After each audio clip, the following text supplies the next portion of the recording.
Hi, dear friends, some words of Torah for Parshat Vayechi. Let me ask you a question. What would you be more frightened of? A lion standing on all fours, roaring at you from 10 meters away? Or a sitting lion looking at you quietly from the same distance? As a city slicker whose only encounter with lions is from cages at the zoo, I would have guessed that you'd be better off with a lion who is quietly seated, minding his own business. Then again, I'd probably get eaten in the wild. There's an African proverb: he flees from the roaring lion to the crouching lion, which has the same meaning as he's gone from the frying pan into the fire.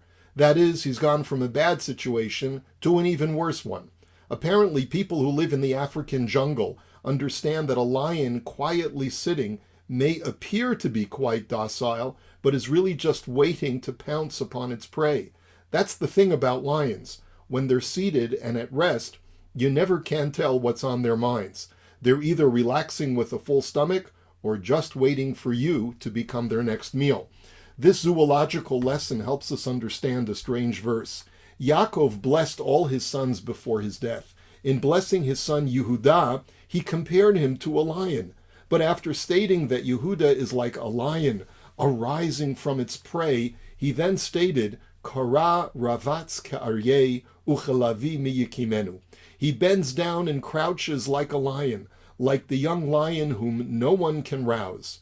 Why does Yaakov choose that image for the formidableness of his son Yehuda? Would not a ferocious and roaring lion lunging for its prey be the more appropriate image? The answer is that the crouching lion, just waiting to pounce, presents the greater danger. Its prey is unsuspecting, falsely thinking that it has nothing to fear. According to the commentaries, this is also why Yaakov described Yehuda's mastery over his enemies as Yadecha ba'oref oyevecha. Your hand is at the nape of your enemies. You know, the nape is the back of the neck, which is what happens when one grabs someone from behind, in contrast to when someone sees their enemy approaching from the front. Yaakov was observing that Yehuda had this ability to appear harmless and completely docile. But then when his enemies least suspected it, Yehuda's ferocity would emerge, too late for his enemies to do anything to defend themselves from his onslaught. Noting that Yehuda would emerge as the leading tribe throughout Jewish history, this depiction of the Jewish people embodied by Yehuda is mentioned actually twice in the Torah. In addition to the blessings Yaakov gave to Yehuda, we find the exact same comparison to the lion uttered by Bilam while the Jews were in the desert in his blessing to the Jewish people in Parshat Balak, Kara shachav ka'ari uchelavi miyikimenu. The exact same words, but there's only one word in that 6-word blessing that is different from Yaakov's blessing to Yehuda. In Yehuda's blessing, Yaakov used the verb ravatz to indicate the lion in a resting position. But Bilam used the word shachav to describe the resting lion. What is the difference between the word ravatz and the word shachav? The Midrash is actually bothered by this and offers several distinctions. One thing the Midrash says is that Kara Ravatz refers to the historical period of Yehuda's ascent to power, ascent to the monarchy, from Yehuda's son Peretz all the way leading up to King David. Whereas Kara Shachav refers to that period of the Davidic kingdom from the period starting with King David to the last Judean king Tzidkiyahu. Another answer is that Kara Ravatz refers to this world, Olam Hazeh, whereas Kara Shachav refers to the next world, Olam Haba. Now, what is that all supposed to mean? You know, the dangerous part of being in the vicinity of a docile lion is that you never know whether it's seated because it's just finished a meal and wishes to relax, or whether it's lying in wait, ready to pounce at any moment. Ravatz implies an animal that is resting, but is still looking all around, ready to pounce on fresh meat. Shachav implies an animal that is completely relaxed, disinterested in attacking any new prey. Before the reign of King David, the descendants of Yehuda were lying in wait, getting ready to arise to the monarchy. They were like the crouching lion preparing to pounce. But once King David ascended the throne, the Davidic dynasty was secure, and their kings from David to Tzidkiyahu sat securely on their thrones. They were not seeking to attack anyone, already content with their power. Similarly, the Jew in Olam Hazeh, in this world, no matter what successes he may already have achieved, is constantly aware of his or her surroundings, looking out for the anti-Semites, ready to pounce upon anyone who will seek to attack, just like Yaakov's description of the crouching lion. That's Ravatz. Only in Olam Haba, the time of eternal rest, will we be akin to Bilam's lion, Shachav, luxuriating without any fear of reprisals or attacks.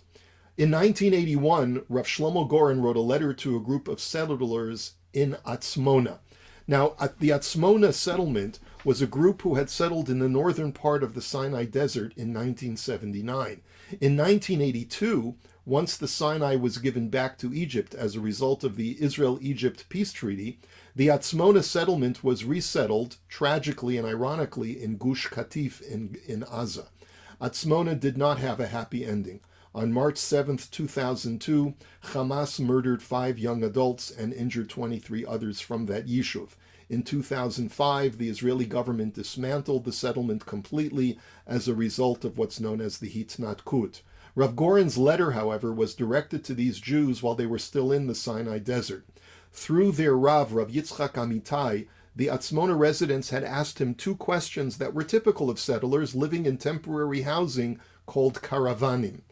Question number 1, should we focus more on agriculture or in building permanent homes? And question number 2, which should we build first, a synagogue or our private homes? You can read Rav Goren's response in the original, which is included in a footnote in the notes for this parsha.